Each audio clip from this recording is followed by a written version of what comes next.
warahmatullahi wabarakatuh. Pertama-tama Bapak ucapkan selamat kepada anak-anakku sekalian yang sudah naik kelas 9. Insya Allah tahun ini, tahun 2020-2021 belajar PPKN dengan Pak Yayat. Ya. Pada pertemuan kali ini, mari kita sebelum memulai pembelajaran berdoa dulu dengan khusyuk kepada Allah SWT dengan bersama-sama membacakan Bismillahirrahmanirrahim. Ya. Baik, anak-anak sekalian, untuk pertemuan pertama kali ini Bapak akan menjelaskan tentang dinamika perwujudan Pancasila sebagai dasar negara dan pandangan hidup bangsa. Dalam bab ke-1 ini ada 3 poin, 3 materi yang akan disampaikan.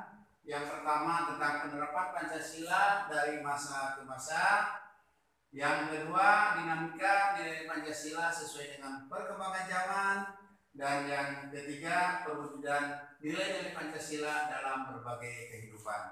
Itulah materi-materi yang akan nanti kalian terima dari Bapak sebagai guru PPKN di kelas 9.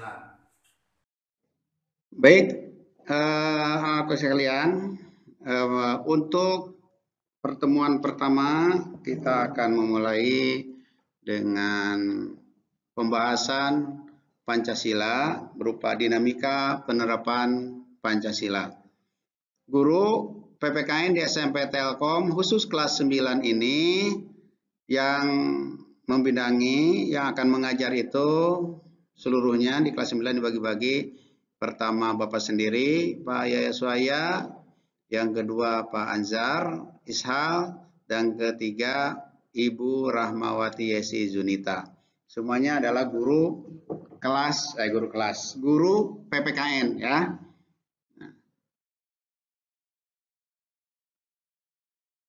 Jadi yang bab 1 ini judulnya, materinya, dinamika perwujudan Pancasila sebagai dasar negara.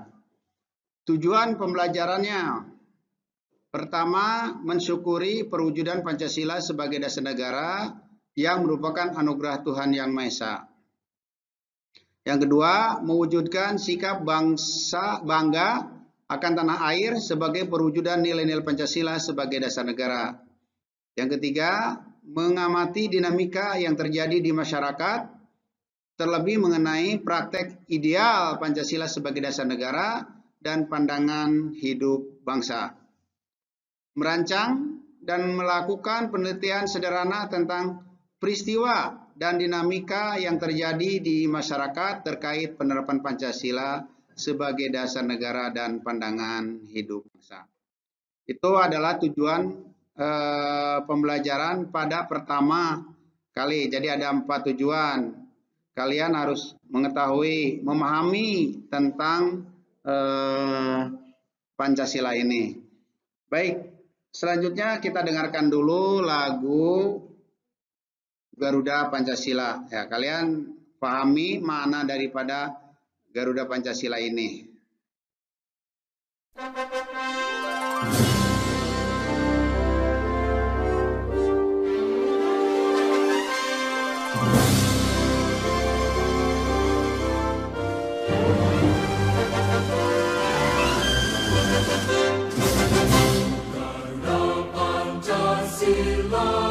Boleh sambil ikuti. Kulah pendukungmu, patriot proklamasi, setia berkorban untukmu. Pancasila dasar negara, rakyat maupun bangsa, pribadi bangsaku. Ayo maju, ayo maju, maju, ayo maju.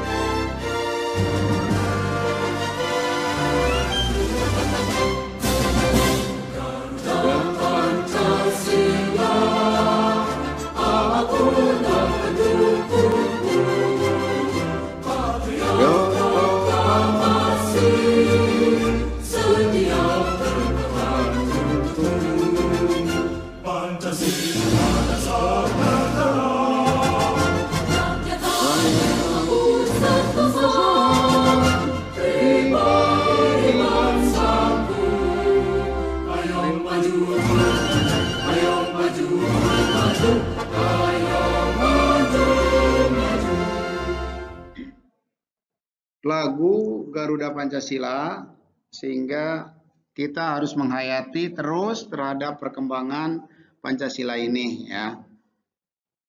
Baik, anak-anak sekalian yang Bapak cintai, kita lanjutkan pembahasannya untuk ke materi penerapan Pancasila dari masa ke masa. Jadi anakku sekalian, harus kita ketahui bahwa Pancasila ini sudah ada sejak dulu ya. Ada perkembangan-perkembangan dalam pelaksanaannya, sehingga harus tahu bagaimana Pancasila ini diterapkan dari masa ke masa. Kalian ketahui bahwa Pancasila ini tidak ujuk-ujuk datang begitu saja ya, tetapi melalui proses ya yang begitu panjang, hasil istikharah para ulama bagaimana Pancasila itu ada di Indonesia. Bukan pemberian penjajah, bukan pemberian seseorang, tetapi ini merupakan hasil galian daripada bangsa Indonesia sendiri. Para pahlawan kita, para pejuang kita, para bangsa-bangsa kita yang dahulu bagaimana merumuskan Pancasila dengan sebaik-baiknya. Nah itulah, makanya jangan seenaknya terhadap Pancasila ini. Harus betul-betul dikaji dengan baik dan diterapkan dalam kehidupan sehari-hari. Pada masa awal kemerdekaan Indonesia, yaitu tahun 1945 sampai 1950, Pancasila mendapatkan banyak tantangan dari berbagai pihak, seperti Belanda, bahkan dari masyarakat Indonesia sendiri. Ada yang ingin mendirikan Pancasila sebagai dasar negara. Jadi, bahwa sejak dulu banyak sekali yang ingin menggantikan Pancasila sebagai dasar negara. Terdapat upaya-upaya pemberontakan terhadap NKRI di sejumlah tempat, yaitu sebagai berikut. Pemberontakan PKI, ya, jadi Partai Komunis Indonesia. Ini salah satu partai yang berpahamkan komunis, dan salah satunya partai ini tidak percaya terhadap Tuhan Yang Maha Esa, tidak percaya kepada Allah kalau Islam ya, sehingga sangat bertentangan dengan nilai-nilai Pancasila, terutama sila ketuhanan Yang Maha Esa. Nah, dia memberontak gitu, terhadap negara Indonesia. Pemberontakan DITI di Jawa Barat dan Jawa Tengah ya, Darul Islam, Tentara Islam Indonesia. Nah, dulu zaman gerombolan ya ada. Tujuan DITI mendirikan negara Islam. Ya, semua aturan-aturan, ajaran-ajaran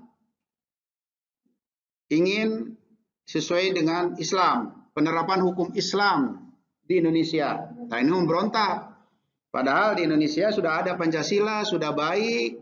Pancasila bisa melindungi semua warga, semua rakyat Indonesia dari berbagai agama dan golongan. Tapi DITI ingin mendirikan salah satu Darul Islam dan negara Islam. Ya. Ini, jadi tidak cocok ini Tentara Islam Indonesia DII ini di Indonesia ya. Karena di Indonesia bukan hanya Islam saja, tapi seluruhnya ada berbagai keagamaan. APRA ya. Ini juga tidak baik, ingin memberontak ya. Kalau kita lihat, kalian bisa buka buku ya di halaman 2 ya, buku PPKN-nya ini. Kalian banyak nanti dibagi ya buku ini, pinjam ke perpustakaan tentang buku-buku paket ini ya. Di sini ada, tinggal pelajari dan sebaik-baiknya.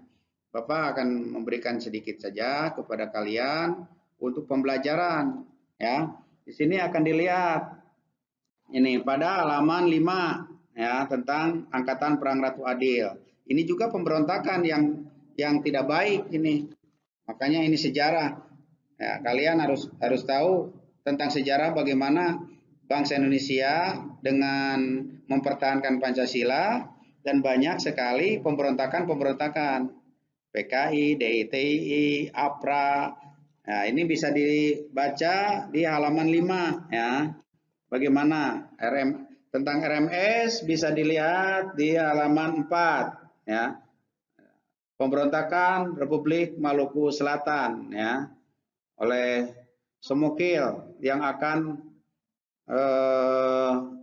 memberontak terhadap bangsa Indonesia, negara Indonesia. Itulah pemberontakan-pemberontakan yang ada di Indonesia, termasuk RIS itu sendiri ya. Nah ini. Jadi mohon kalian harus paham bagaimana pemberontakan-pemberontakan terhadap NKRI dari dulu sudah ada.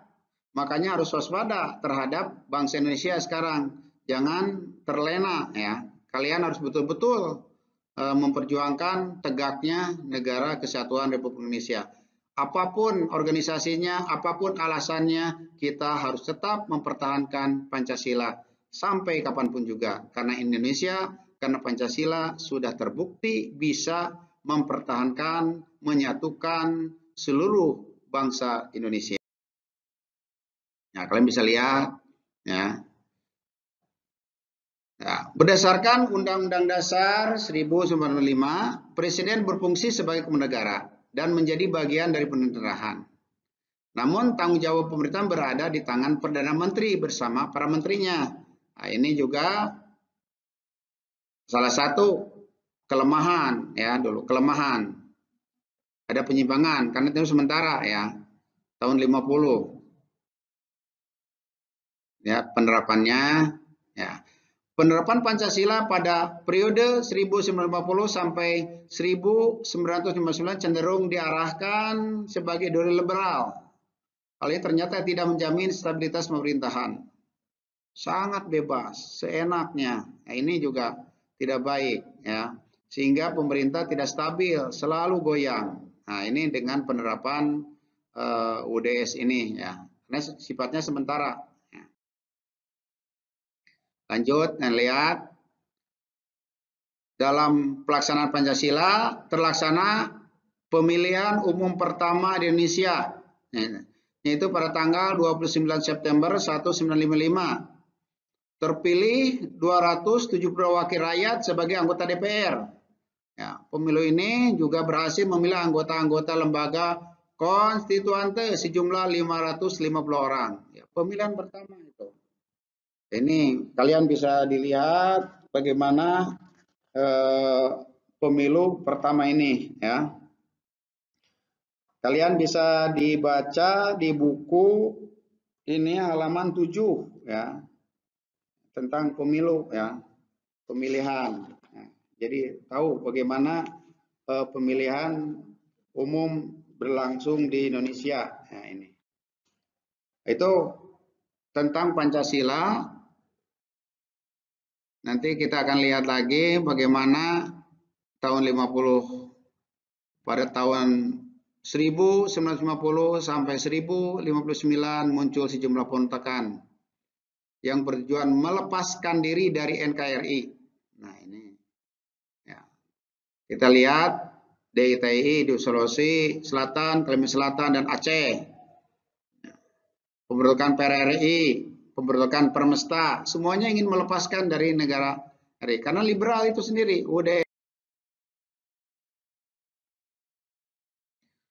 Sebagian pihak menyebutkan masa 59 sampai 66 sebagai periode demokrasi terpimpin. Pada masa ini demokrasi dianggap tidak berada pada kekuasaan rakyat sebagaimana diamankan dalam Pancasila, namun cenderung berada pada kekuasaan pribadi presiden. Ya, jadi kalian harus tahu juga bahwa tahun 59 sampai 66 ini Presiden Soekarno melaksanakan kepemimpinan. Ya, itu bagaimana nilai Pancasila cenderung sekali berada di kekuasaan pribadi presiden. Sangat kuat sekali. Nah, ini penyimpangan sendiri terhadap nilai-nilai Pancasila. Padahal dalam Undang-Undang Dasar 45 dalam Pancasila udah jelas kedaulatan ada di tangan rakyat dan dilakukan sepenuhnya oleh MPR. Itu salah satu nilai Pancasila.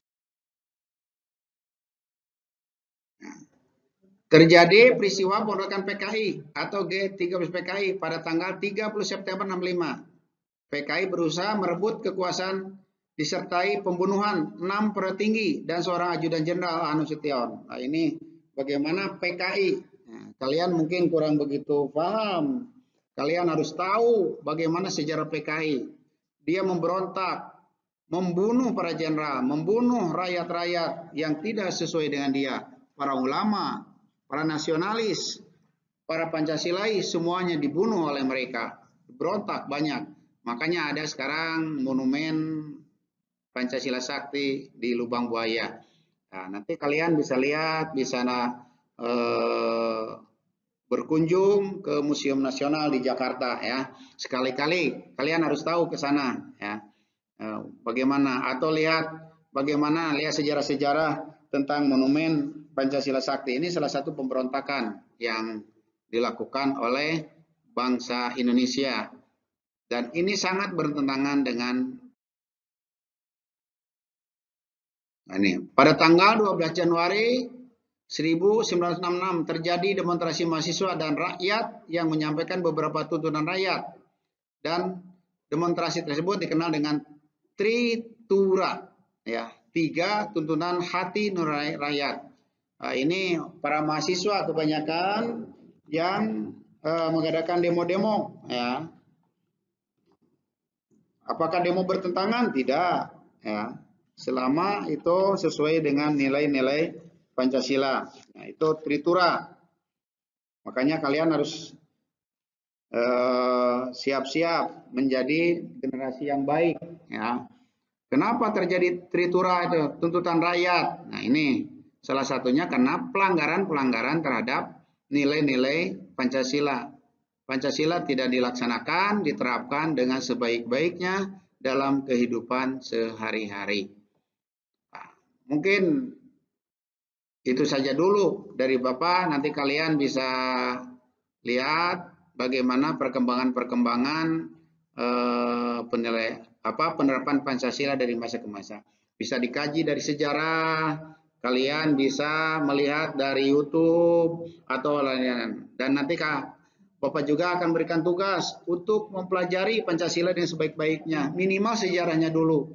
Bagaimana Pancasila dilaksanakan dengan sebaik-baiknya dalam kehidupan sehari-hari. Tidak perlu dan jangan sampai ada pemikiran kalian untuk merubah Pancasila.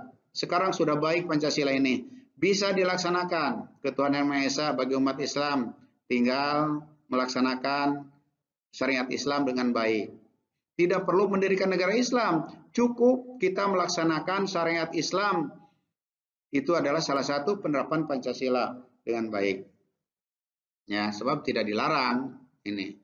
Bagi agama yang lain, Kristen tinggal melaksanakan sebaiknya udah melaksanakan syariat ketuhanan Yang Maha Esa. Yang penting terjadi toleransi dengan sebaik-baiknya. Itulah salah satu contoh penerapannya. Baik, nanti kita lanjutkan setelah istirahat dan sebagainya. Kalian yang penting belajar dengan sebaik-baiknya, kaji lagi Pancasila dengan sebaik-baiknya. Intinya kalian harus mampu, mau, dan bisa mempertahankan Pancasila sampai kapanpun juga. Sekian, terima kasih. Wassalamualaikum warahmatullahi wabarakatuh.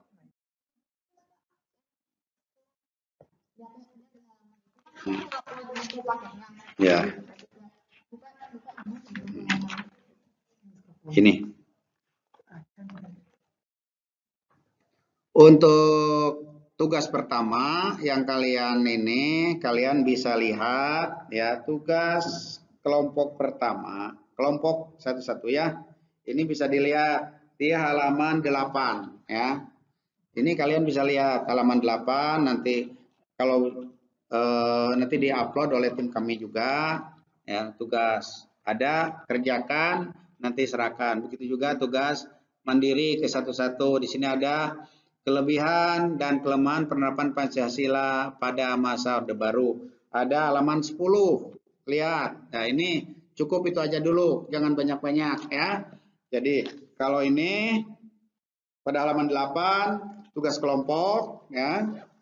Nah, kalau mandiri halaman 10. Kerjakan di buku Pendidikan Pancasila Kewarganegaraan ini kelas 9 ya. Oke. Laksanakan dengan baik, boleh kerjasama dan sebagainya.